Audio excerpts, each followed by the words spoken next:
Christopher's on a What's going on, guys? And today I'm waiting on those last couple people to walk in and answer. I need somebody to read our I can statements, please. I'm in class right now, so this is what it's like in Go online school. It's going to be a 10-minute video, so thank you for watching.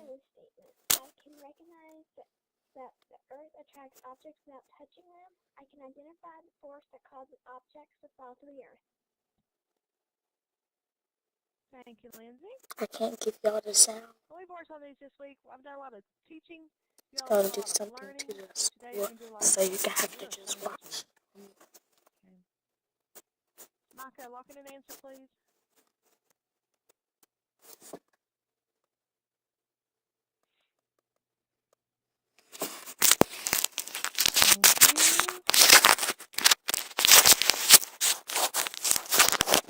Publish these. Somebody tell me, it looks like B was the majority. Somebody tell me why you picked B, please. Lindsay. I picked B because it is true. They're always in motion because they always are in motion. We just cannot feel it because they're always in motion. We just cannot feel them, and since they're in motion, they can't just get pulled into the sun.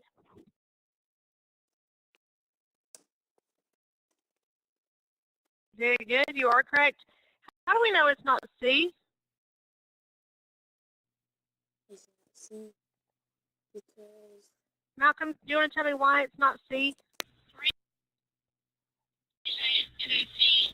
Because he said his opponent's too far away. And that isn't, well, kind of is true, but the planets are always in motion. It doesn't even matter how far the sun is away from all the planets, because of the reason that the gravity from the sun is so great in all these planets, but these planets are still in motion.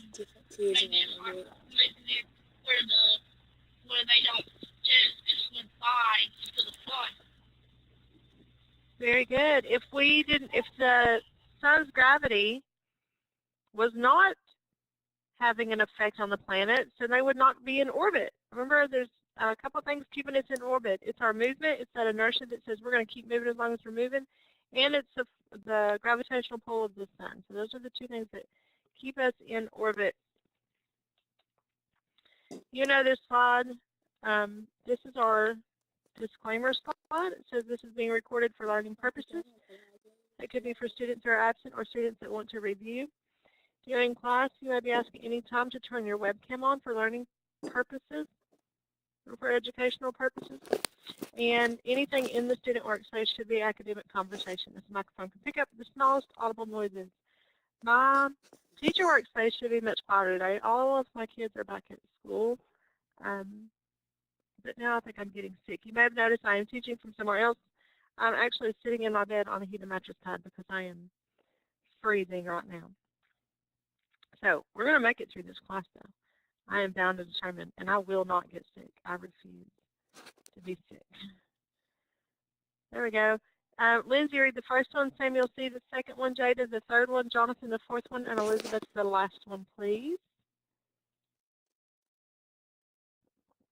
All right. Be prepared on time. Science notebook ready to go. Raise your hand if you have a question.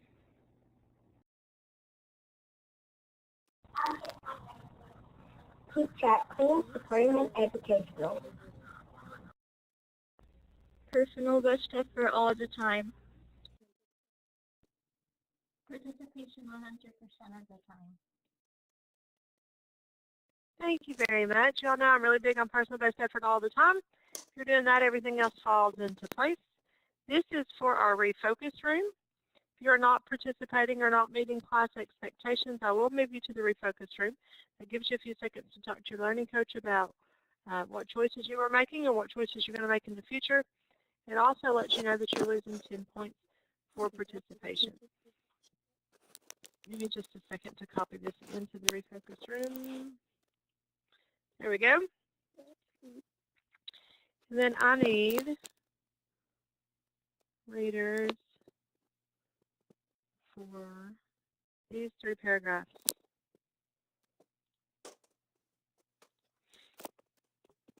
Bella, we'll start with you. Bella, you can read the paragraph 1, Georgiana paragraph 2, and Micah paragraph 3, please.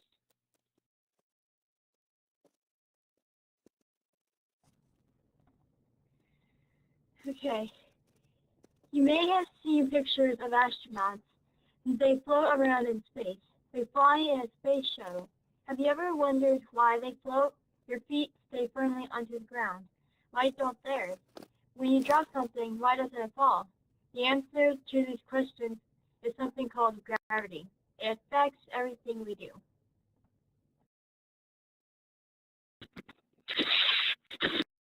Many years ago, a man named Sir Isaac Newton wondered about gravity too. He watched and tested the way things move and fall on Earth. He wrote his ideas down. Scientists today use a lot of his ideas. Those ideas are now considered laws of science.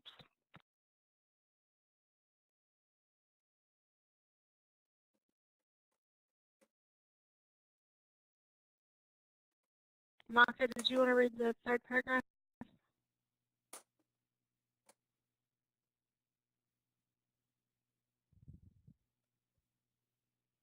No, that's okay. Jada, go ahead. Wait a minute. Who just, Georgiana just read? Jada, go ahead and read paragraph 3, please.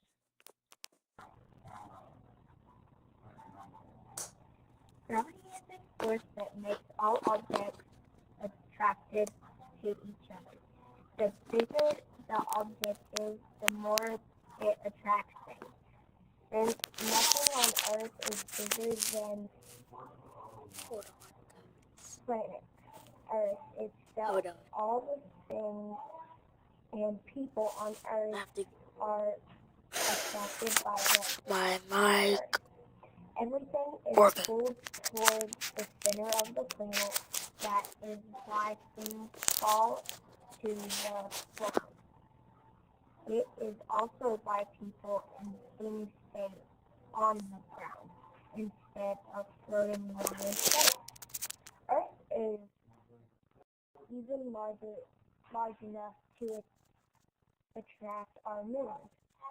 That's why we can see the sky, see our sky.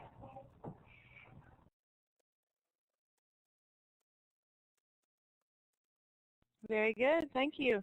So I know you have talked about text evidence with Ms. Garris, and that is simply finding proof in the text to support answers to a question.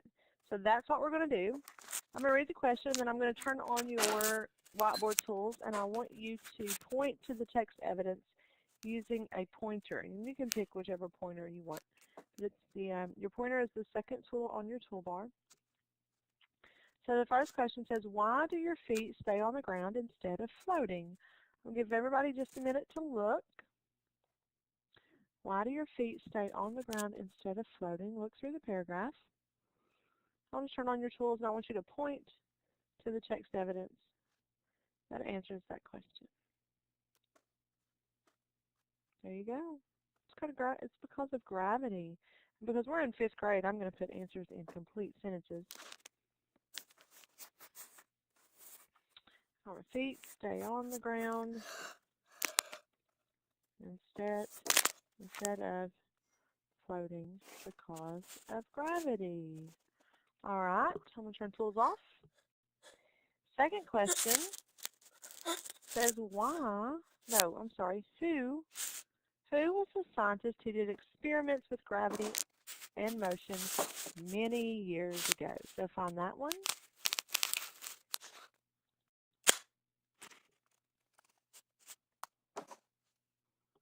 I'm going to turn your tools on. I want you to point to it.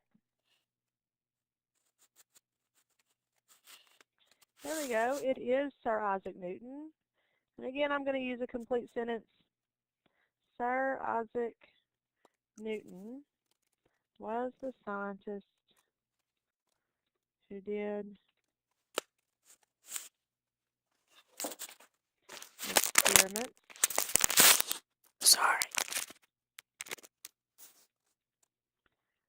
with gravity and motion.